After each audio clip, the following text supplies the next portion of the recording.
And welcome to Hannity. And tonight, anti-democratic liberals are completely losing their minds over President-elect Donald Trump. Now, left-wing agitators, they've been taken to the streets to try and undermine Mr. Trump's decisive victory, and Democrats are doing nothing to discourage or stop them. Now, while President-elect Trump is talking about bringing the country together after a very long and hard-fought campaign, the left, they're starting violent protests. They're spewing hateful rhetoric and even attacking Donald Trump supporters. Now, according to the Chicago Tribune, a day after the election in the Windy City, a man involved in a traffic incident was then viciously beaten because an angry mob just assumed that he was a Trump supporter. We've got to warn you, this video is very disturbing. Take a look. Yeah, he voted Trump.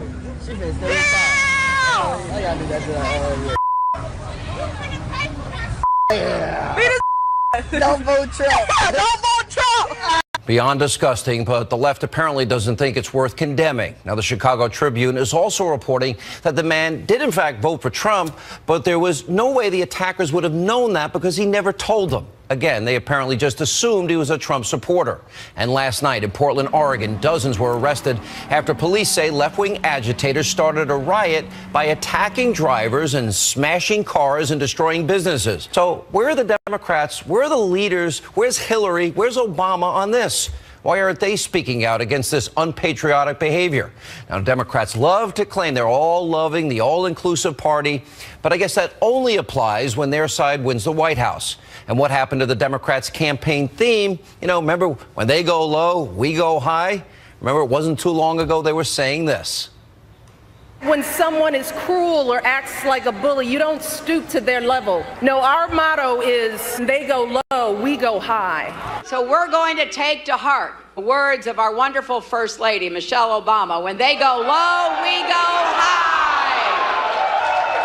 Meanwhile, they all took the low road during the campaign. And let me point out that these are the same people who nearly lost it when Donald Trump said at the third debate he would wait until after the election actually happened to accept the results.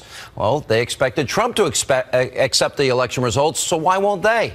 There's also the massive, hysterical, and quite frankly predictable freakout from Hollywood liberals. Take a look at poor Miley Cyrus and how she reacted to Donald Trump's big win. It's very sad. I do want to say that I've been very vocal for my support for everyone besides Donald Trump. Heavily supported Bernie, heavily supported Hillary. And I still think that in her lifetime, she deserves to be the first female president. Wow. What do you say to that? Now, she is not alone. Miley Cyrus. Cher has called Donald Trump pretty much every name in the book and said if he won, she'd leave the planet. And then there's also Madonna. Now, she was reportedly spotted at a protest in New York City where agitators, they were chanting, "He's not my president." And in all seriousness, Hollywood liberals, Donald Trump, he won fair and square. And your life, by the way, is not going to change one bit. Your rich, fancy lifestyle, your Learjet lifestyle, your big limousines, your fancy dinners, it's not going to end.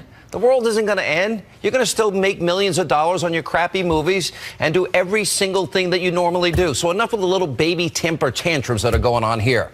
What is going to change is the life, hopefully, of millions of forgotten Americans, the forgotten man election, I call it, who have seen their jobs disappear, who haven't had a raise in years, with the lowest home ownership rate in 51 years, the lowest labor participation rate, believe it or not, since the 1970s, 95 million Americans out of work. You know what? 2 to 3 jobs people are taking to support their families. They're not living your lifestyle. Healthcare premiums have skyrocketed for the average American. People completely ignored by the political elites in Washington, and all Barack Obama did was make it worse. Donald Trump ran for president to help them, to make their lives better. And when he puts his policies into place, hopefully all Americans will benefit. Here with reaction, nationally syndicated radio talk show host Larry Elder and my friend, the man, the Reverend Darrell Scott, who served as the CEO for the National Diversity Coalition for Trump. All right, Pastor, maybe you need, prayer, fasting. What do you make of this freak out that's going on? Man, listen, the hypocrisy of the left is on full display for all Americans to see. If you think about it, all of the violence, all of the deceit, the treachery, the underhandedness, the dirty tricks, their dirty tricks put Nixon to shame. It's all come from the left. I mean, Cher, I think maybe we can put our money together and get Cher on one of those trips to the moon from one of those private companies.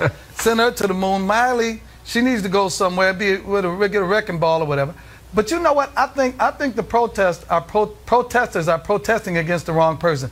They need to protest against the Democratic Party and the Hillary Clinton campaign on how they colluded together and stole the election, the nomination from Bernie Sanders. Bernie Sanders might have stood a better chance against Donald Trump than Hillary did, but they conspired against him, stole the election, put their candidate up. She got destroyed by Trump, and now they're upset.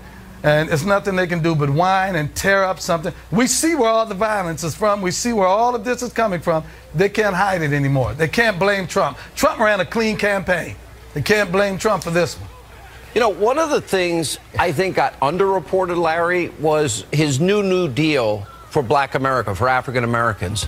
If he goes into cities like Chicago and he takes on the violence, he changes the educational system, he creates, if he's able to incentivize corporations to bring back trillions and corporations lowering their tax rates, bringing them back to America, hopefully they'll set up shop in Detroit, in Wisconsin, near where Pastor Scott lives, and in Pennsylvania. This could be a real opportunity to transform things in a very positive way. Absolutely. And if I were one of these anti-Trump protesters, Sean, I think I'd have to ask myself a few questions. How is it that Donald Trump managed to double the percentage of the black vote compared to John McCain and Mitt Romney? How is it that he got a higher percentage of the Hispanic vote than did Mitt Romney? And if he's anti-gay, how is it that before he became president, he was severely criticizing the Clinton contributions, the Clinton Foundation contributions that they got from countries like Saudi Arabia, where homosexuality is a crime, if not punishable by death? If he's anti-Semitic, how is it that he's embraced Ivanka's husband, who is Jewish? She's converted to Judaism. He's got another son who's married to a Jew. He's got a lot of executives who are Jewish in his organization. And when he gave his acceptance speech, Sean, one of the first things he said is, I'm going to address the plight of the inner city. How is it that this man is considered to be such a bigot? If that's bigotry, he needs to go back to racism school. Yeah. Reverend, what's your word to people that maybe didn't support Donald Trump? That I don't think there's any one economic measure you can look at that says, oh, things have gotten better in the last 8 years. What is your message to people that may be in that freak out mode because maybe they believe the lies and propaganda of a very biased media? They need to relax, take a deep breath, and chill out and get ready for quite possibly the best 8 years America has enjoyed in a very long time. I'm really believing Donald Trump is going to usher in a golden age here in America of peace and prosperity. I'm not making him out to be a messianic figure. I'm simply saying that if his policies are enacted, he's going to revitalize that inner city. He's going to stimulate economic growth. Our borders will be secure. There will be this spirit of fear, this attitude of fear that the Democratic Party has imposed upon America. He's going to soothe those fears, so to speak, and we're going to look up and be glad that this man became president. Right. When he said you have nothing to lose, what he was simply saying was, give me a chance. If they give Donald Trump a chance, if we give Donald Trump a chance, we're going to be glad about the decision that we made. I can tell you that much. All right. Larry, last word. Well, Sean, if Obama had done nothing, we would have had a 3% GDP. We've had a 2%, and the difference between 2% and 3% is 1 million jobs times the number of the years of the recovery. So all Trump has to do is reverse many of the stuff that Obama has done, such as Obamacare, such as these ridiculous regulations that he's put on the backs of the American people. Allow choice in inner city schools, and this economy will boom. Lower the corporate tax rate, this economy is going to take off. All right. Guys, I think you both were very strong supporters for Donald Trump. We were. And I think you helped him a lot in this election. Thank you both. And coming up today, President-elect Donald Trump announced that Vice President-elect Mike Pence will now be serving as the chairman of his busy transition team. Mr. Trump's senior advisor, Kellyanne Conway, joins us next in studio and also later tonight. If we don't get rid of Obamacare, it will destroy health care in North Carolina and all over the United States. We will build a great wall. And yes, Mexico will pay for the wall. They're going to pay for the wall. President-elect Donald Trump promised the American people he would build that wall, repeal Obamacare. The Wall Street Journal is reporting tonight that Mr. Trump may be willing to keep two parts of it. What are they? Is it smart? We'll explain later tonight.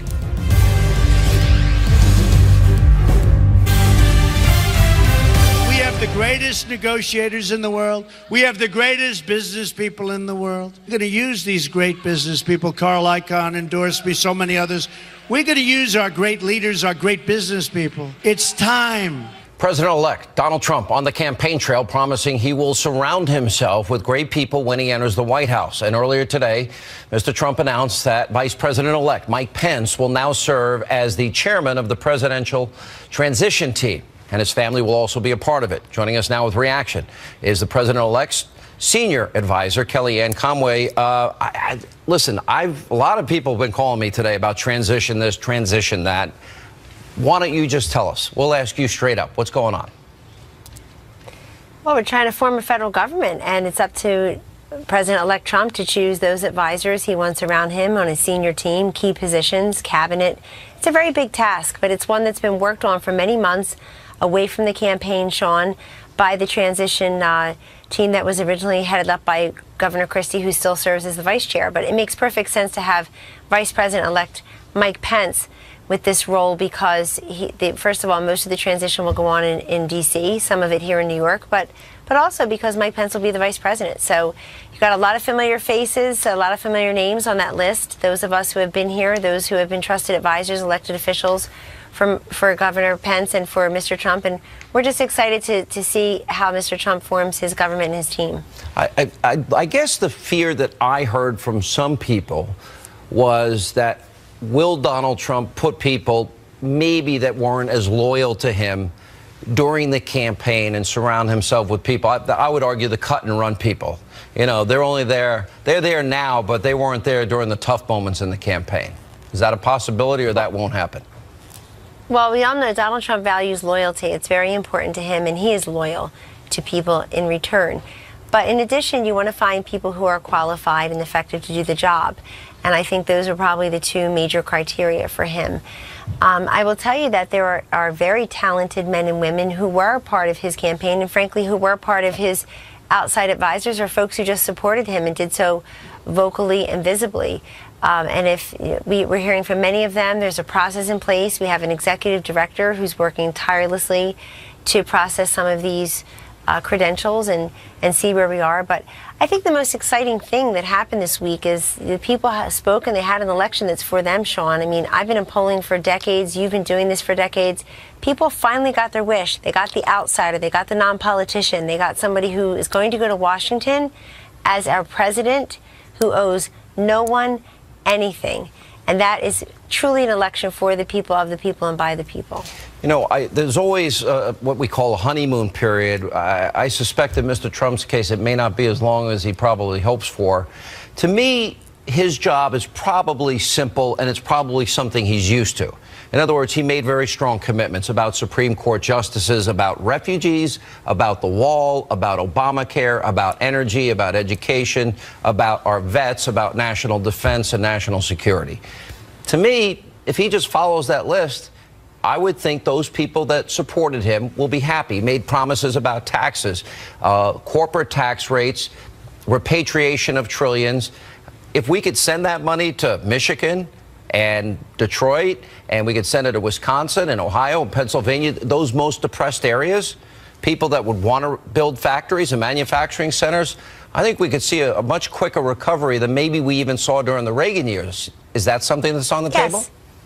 Yes, it is, and it certainly is worth a try, Sean, and you're absolutely correct. If you want to know what President Donald Trump is going to do, go read his 100-day plan. It's there for everyone to see. It is specific. It includes solutions, policies, and I think the excuse of divided government that allows people to get nothing done is over. The electorate gave Donald Trump the White House, but they also gave Republicans control of the House and Senate so that he would have a mandate. He would have the tools and equipment to let him pass these pieces of legislation that he has promised. And look at that 100-day plan. It's what you just mentioned, but it's also things like expanding educational opportunities. You know, something Governor Pence has done masterfully in Indiana is expand vocational and technical educational opportunities. Not everyone is college material. So you graduate high school with a skills certificate and you're eminently employable, especially to an administration that wants to bring back these jobs that have been shipped off to China and Mexico. We also, let's not forget, Sean, we have a vacancy on the United States Supreme Court. So obviously that's a big priority. Mr. Trump has already put out his list of possible nominees. How certain are you he'll choose from that list? Always be. He said that he will. I believe he will, right? He said that he will, and what's important about that list is everyone on that list is qualified to do the job, and everyone on that list is in the mold of an Antonin Scalia. He said that's very important to him. These are people who respect the Constitution, and they don't make up the law as they go along. You spend a lot of time with Donald Trump. Do you think he understands? There are now a lot of people kissing his ring and sucking up, and he's going to be the president. That probably will be the first to cut and run when things get tough. And it's inevitable. Things are going to get tough, as they do for every president. Well, perhaps that's human nature. But what I do know about Donald Trump is the man is brilliant, and he has fabulous instincts, and he read America spot on correctly.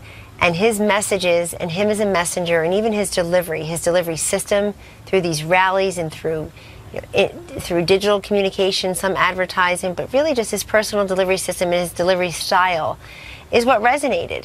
And I think anybody who's going to work in his administration, Sean, will realize that this is his presidency, this is his voice, these were his choices. People elected him and Mike Pence to do the job, and people ought to be supportive of that if they want to be part of the administration. I have to tell you, the Never Trumpers have been a little quieter since Tuesday night. They have a right to say what they want, but they were dead wrong. People were just dead wrong about the data, about who is in the electorate, about our chances in the upper Midwest, about our chances in blue states that President Obama carried twice, where I've been saying for months Hillary Clinton's ceiling is 46, 47%. She just can't get past it. We have an opportunity. And it's his message. You know what you learned from this election? Quality candidates matter. We were always going to be outspent and never outworked or outclassed. And his message in the last couple weeks was positive and uplifting, but it was also very tough and very specific, but it was not negative and nasty. We took all the incoming from the other side, and history will show that the woman who lost as the first female president of the United States did it in the last couple of weeks with a very nasty negative campaign. She paid tens of millions of dollars to just descend upon Donald Trump, stop him, and it didn't work. People saw right through it. Yeah. All right, Kellyanne, I assume you didn't get a lot of sleep this week. Can you count the hours? I assume you can, right? How many hours a night? It doesn't matter. I'm absolutely, not many, but I'm absolutely euphoric and so happy that that Donald Trump is our next president and Mike Pence is our next vice president. I mean, it's great for the country, and I'll support them any way I can. All right. Congratulations to you. It's certainly, I know you put in a lot of work. When we come back, this is coming up next tonight on Hannity. Real change begins with immediately repealing and replacing the disaster known as Obamacare. President-elect Donald Trump promising one of the first things he will do is replace Obamacare. Mr. Trump spoke to the Wall Street Journal. He said there are two parts of the law he'd be willing to keep. What are they? We'll explain it when we get back. We'll check in with Austin Goolsbee, who owes me money, and Ari Fleischer, and more tonight on Hannity.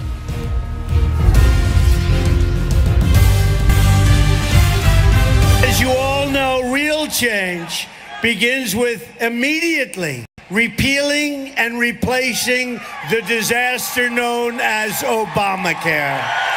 All right, that was now President-elect Donald Trump promising to repeal and replace Obamacare. Now, today, according to the Wall Street Journal, Mr. Trump said he would consider leaving in place two parts of the law. The report reads, quote, Mr. Trump said he favors keeping the prohibition against insurers denying coverage because of pre-existing conditions and a provision that allows parents to provide years of additional coverage for their children on their insurance policies. By the way, both Republican plans to replace had those provisions in them. Joining us now, former White House Press Secretary Ari Fleischer, and the man that had a very bad week, but it's going to be good for the country because now we can undo all the damage of Austin's horrific economic plan. I guess we can't undo the damage of the debt, more debt than every president before him combined. Now, how do we undo that, Austin? Well, I can tell you how, but it doesn't begin with electing Trump. You're right, it was a tough week for me. Yeah, I'm so sorry, and you owe me money, but we'll deal with that on another show. You know, look, Ari, this is going to be a lot harder than just saying repeal and replace, because now we've got to put in place a plan where people can transition, hopefully to health care savings accounts. Every Republican plan included pre-existing conditions that I saw: portability, job to job, buying across state lines, and free market competition for the plans. But now getting off of Obamacare, how long does that take? Well, you put your finger on. The repeal part was always the easy part. The replace part was always the harder part. But now Republicans have to honor both. I think it would have been more artful today if the president-elect said we're going to repeal Obamacare, and when we replace it, there are provisions that I might want to include in it. He'd have been better off if he had put it that way. He did say that, though. That's what he said. Well, he said, and if you look at the Wall Street Journal story, he says we're going to edit or modify, repeal or replace Obamacare. He shouldn't say modify. You repeal it, and then. But he was very clear on the campaign trail to repeal and replace. That's correct. And he needs to stick with that, and so do the Republicans in Congress. But what's going to end up with is going to be a much skinnier provision, probably much more along the lines of catastrophic health care. Instead of these government-mandated gold, silver, bronze plans for people, I think you're going to see a much more simplified, skinny version that provides people with catastrophic care. Yeah. I mean, how much will the taxpayers end up having to subsidize as well? At some point, now that Obama took on more debt than 43 other presidents, we've got a debt problem, and we also have an interest rate problem that at some point those rates are going to go up, and that's going to impact the interest that we're paying back on the debt. Ari? Well, or Austin, go ahead. Oh, Ari? Okay. Yeah, go ahead, Austin. I think if he's going to start thinking on the deficit and debt way, I think that's going to run head first into his tax plan that he's outlined as one of his first priorities, because he's not proposing ways to pay for that tax plan. So I think he's going to have to set some priorities here. I hope, clearly he won the election. He won by the opposite of a landslide. In previous very close elections, there are different approaches. John Kennedy's approach when he won by a whisker was to say, okay, look, I realize that half the country didn't want me here, and I want to be a unifier, so I'm going to start my priorities with the things that we can agree on, and then we'll move to the next things. I think if Trump does that, if he starts with the infrastructure, if he starts with some of the more unifying things, I think he could be a very successful president. Why would he implement your agenda? I think he should start with the wall. I'm not talking about my agenda. He should start with the wall. The majority of America, the lowest corporate tax rate, repatriation of trillions. He should start with repealing, replacing Obamacare. He should start with education back to the states. I mean, okay, but look, he won. If it involves 20 million people losing their insurance, he won. He won very narrowly, and actually more Americans voted for his opponent than voted for him. Sorry? I just think let's cut to the chase. Let's cut to the chase here. All of this comes down to the central issue of our times, which is economic growth and the lack thereof in the last 8 years. If what President Trump can put into place are provisions through corporate tax reform, individual tax reform, and policies that get economic growth revved up, it solves all the problems, Sean, you were raising about interest rates, about the deficit, about the debt, about revenues. All of this is tied to growth, and this has been the failure of the Obama years. It's what led to so much dissatisfaction among working class people because they haven't gotten raises. Economic growth is the cornerstone of it all, and this is what the Trump presidency will rise or fall upon. You know what? I totally agree. I agree with why the lower tax rate, first of all, will go from 7 to 3. The lower corporate tax rate will incentivize corporations to build factories, manufacturing centers. The one-time 10% tax on trillions overseas, repatriation, that will be a boon to the economy. And one more factor, energy independence. You know, if we had a goal of energy independence in 4 years, include the Keystone Pipeline, drilling, fracking, and coal mining, millions of jobs can be created almost immediately. And I know that poor Austin Goolsbee won't like it, but the rest of America will. That's not poor. Look, if those work, then that would be great. All I would caution, and he respects you, Sean, and I want you to talk to him. If he just is going to propose the things that George W. Bush proposed when he came into office, the growth slowdown did not start with Obama. It started with Bush.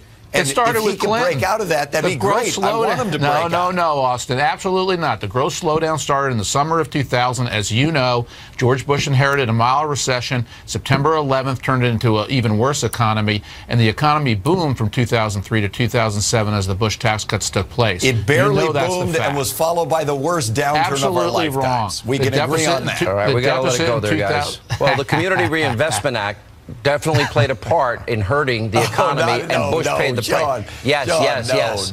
You can't lend money to people that can't afford to pay it back, Austin, unless you're going to pay it back. Stick to the tax cuts. Let's see if that works. We can agree on growth. All right. Good to see you both. And up next, tonight on Hannity. We will build a great wall. And yes, Mexico will pay for the wall. We're going to pay for the wall. President-elect Donald Trump, he promised to build the wall and the border with Mexico. How soon can that happen? Mercedes Schlapp, Doug Schoen, they weigh in. And later tonight, Kimberly Guilfoyle, Charlie Herter here as we continue. A Trump administration will also secure and defend the borders of the United States. And yes, we will build a great wall. And yes, Mexico will pay for the wall. They're going to pay for the wall.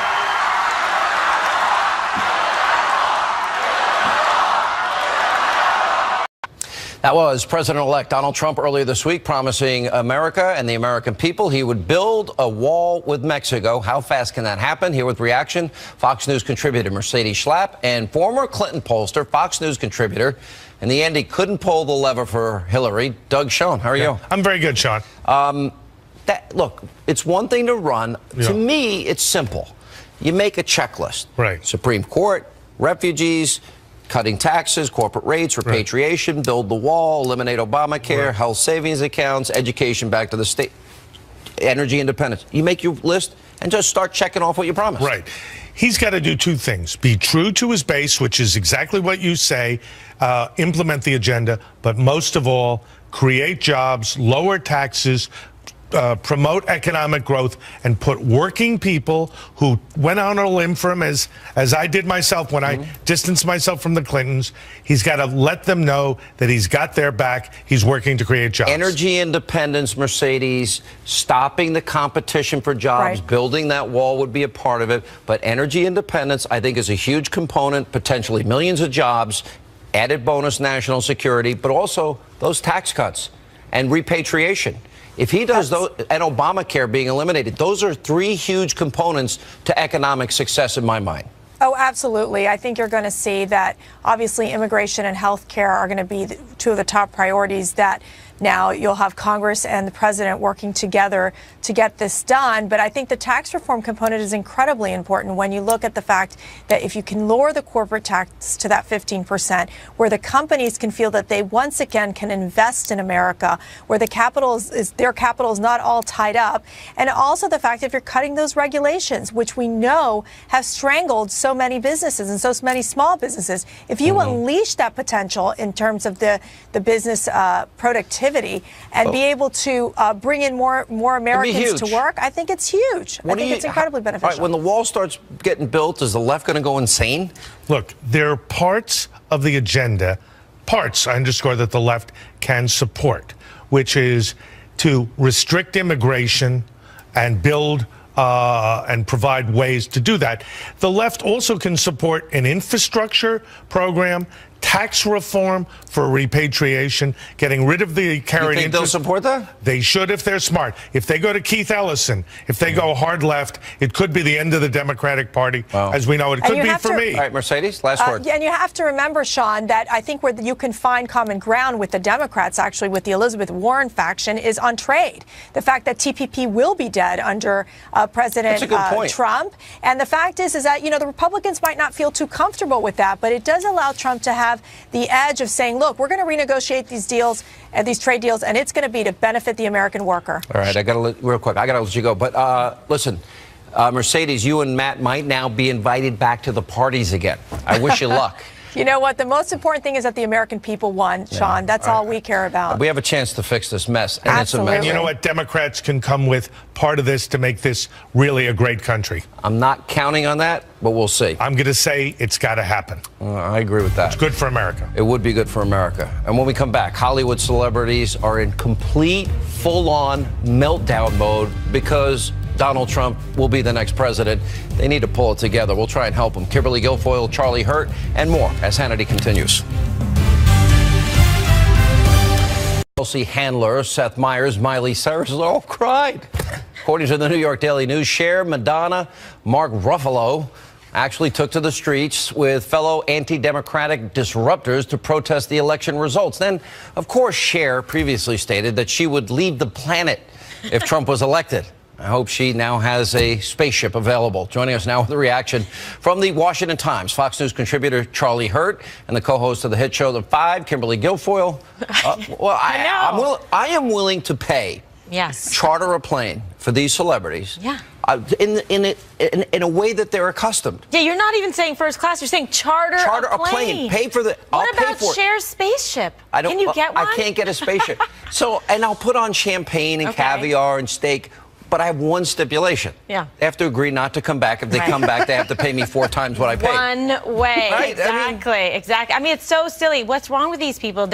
Honestly, there's things to cry about and be upset about. Losing a loved one, getting a cancer diagnosis. When I see Miley Cyrus crying, busted up over in tears over this, I want to be like, silly girl, that maybe there's some Flintstone vitamins that you can take to help alleviate your suffering. I mean, I don't even know what to say about it. It's sad. All right, there is this one Trump guy supporter. I saw this is really funny because he's kind of trying to help out those people that are suffering, and this is what he does. Watch.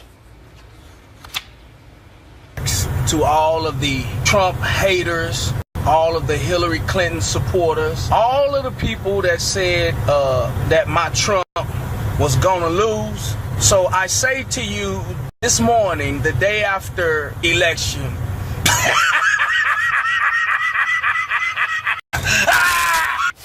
all right, that's the greatest laugh ever. Charlie, what's your reaction to all the madness? You have to admit that as much as I love a Donald Trump campaign appearance, that montage you played at the beginning was every bit as entertaining as any Trump rally I've ever been to. But, you know, on a serious note, though, you know, why is it that these, you know, obviously they're deluded people, and they're very self-conscious about the fact that they're deluded people and that they don't really produce anything of any value to society. But why is it that they're always talking about going to Canada? Why don't they talk about going to Mexico? Why don't they move to Guatemala? Is it because they want to go to a whiter place? Or are they racist?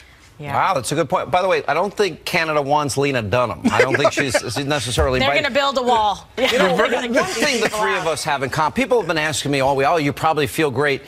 I do, but it's not. I feel more relief that there's an opportunity, a huge opportunity here, to fix the country. And I call it the forgotten man election because I think so many people out of work, so many people in poverty, food stamps, they can't buy a house. That, to me, is what this election was about. What I don't understand is how the left, after 8 years of Obama, can't see how bad he made things. Right, but you know what's so scary here is I'm having this weird moment because Michael Moore agrees with you. He said the same thing. This is about when you punish and burden the middle class, that you take away what people really value most, which is being able to provide for their families, to have some stability and certainty for the future. When you strip them and their table bare at their home, then why this does is Michael the result Moore, that you get. Then why can't he say what is so obvious, that Obama failed? Because he doesn't really care about those people. He doesn't know them anymore. He is as out of touch as anybody. He likes to pretend like he's in touch with those people, but he's not. He doesn't know any of them. He doesn't talk. He doesn't think about their problems. But thinking about the extraordinary opportunity that Donald Trump has today reminds me of I didn't agree with Barack Obama, but when he first won his first election in 2008. It was a stunning moment in this country, and he did have an extraordinary opportunity, and he had Democrats in Congress, and he could have done so much. He could have talked with authority, unlike any president before him. And he blew it. He could have done. He blew it. Every single thing that he could have done. The good news is Donald Trump will undo on day one so much of that agenda because he felt he could usurp the powers of Congress, use executive orders. Right. And so too can Donald Trump undo all of that. Right, but the charm offensive and the call for unity came in the final and last year of President Barack Obama's presidency, where all of a sudden he wants to unify because Donald Trump's there and he knows that this is the guy that's now at the wheel of Obama's legacy bus and is driving it and going to determine what stays and what will go. But what you've already seen for all the people who are hysterical out there and breathing into brown paper bags, hyperventilating, is that hey guys, President-elect Donald Trump is willing to listen and do best practices and put the best and brightest people in and make sure that we do have good quality health care. And he's willing to keep certain aspects that in fact would benefit people across the country. So I don't think there's any good aspect of Obamacare, though, for the record. So I know, Sean. None. Aw, you're going to be making the Miley Cyrus crying video. Yeah, exactly. Sean, there are going to be some tough things along those lines for conservatives. There's no doubt about it. Okay. Charlie's a wise man. Guys, good to see you all. When we come back, Sean. we need your help on what has been a historic week with a very important question of the day. That's next.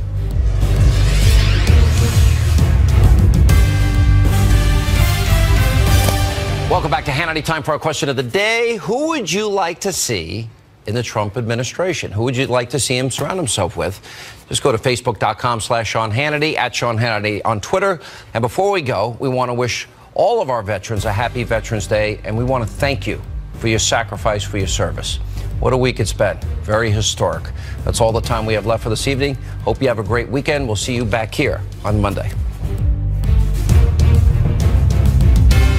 Bully, you don't stoop to their level. No, our motto is they go low, we go high. So we're going to take to heart the words of our wonderful First Lady, Michelle Obama. When they go low, we go high. Meanwhile, they all took the low road during the campaign. And let me point out that these are the same people who nearly lost it when Donald Trump said at the third debate he would wait until after the election actually happened to accept the results. Well, they expected Trump to accept the election results, so why won't they? There's also the massive, hysterical, and quite frankly predictable freakout from Hollywood liberals. Take a look at poor Miley Cyrus and how she reacted to Donald Trump's big win. It's very sad. I do want to say that I've been very vocal for my support for everyone besides Donald Trump. Heavily supported Bernie, heavily supported Hillary. And I still think that in her lifetime she deserves. It's the lowest labor participation rate, believe it or not, since the 1970s. 95 million Americans out of work. You know what? 2 to 3 jobs people are taking to support their families. They're not living your lifestyle. Healthcare premiums have skyrocketed for the average American. People completely ignored by the political elites in Washington, and all Barack Obama did was make it worse. Donald Trump ran for president to help them, to make their lives better.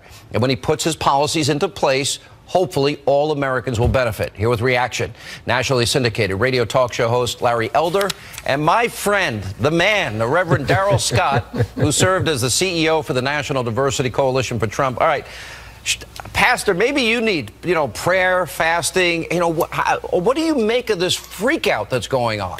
Listen, the hypocrisy of the left is on full display for all Americans. Don't vote Trump. Don't vote Trump. Beyond disgusting, but the left apparently doesn't think it's worth condemning. Now, the Chicago Tribune is also reporting that the man did, in fact, vote for Trump, but there was no way the attackers would have known that because he never told them. Again, they apparently just assumed he was a Trump supporter. And last night in Portland, Oregon, dozens were arrested after police say left-wing agitators started a riot by attacking drivers and smashing cars and destroying businesses. So where are the Democrats? Where are the leaders? Where's Hillary? Where's Obama on this? Why aren't they speaking out against this unpatriotic behavior? Now, Democrats love to claim they're all loving, the all-inclusive party, but I guess that only applies when their side wins the White House. And what happened to the Democrats' campaign theme? You know, remember when they go low, we go high? Remember, it wasn't too long ago they were saying this. When someone is cruel or acts like a... To be the first female president. Wow. What do you say to that? Now, she is not alone. Miley Cyrus Cher has called Donald Trump pretty much every name in the book and said if he won, she'd leave the planet.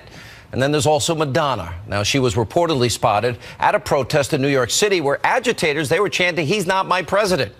And in all seriousness, Hollywood liberals, Donald Trump, he won fair and square.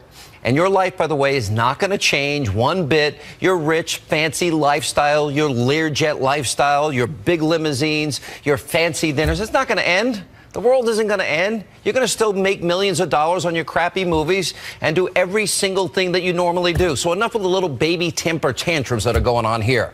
What is going to change is the life, hopefully, of millions of forgotten Americans, the forgotten man election, I call it, who have seen their jobs disappear, who haven't had a raise in years, with the lowest home ownership rate in 51 years. Hey, welcome to Hannity. And tonight, anti-democratic liberals are completely losing their minds over President-elect Donald Trump. Now, left-wing agitators, they've been taken to the streets to try and undermine Mr. Trump's decisive victory, and Democrats are doing nothing to discourage or stop them. Now, while President-elect Trump is talking about bringing the country together after a very long and hard-fought campaign, the left, they're starting violent protests. They're spewing hateful rhetoric and even attacking Donald Trump supporters. Now, according to the Chicago Tribune, a day after the election in the Windy City, a man involved in a traffic incident was then viciously beaten because an angry mob just assumed that he was a Trump supporter. We've got to warn you, this video is very disturbing. Take a look. Yeah, he voted Trump.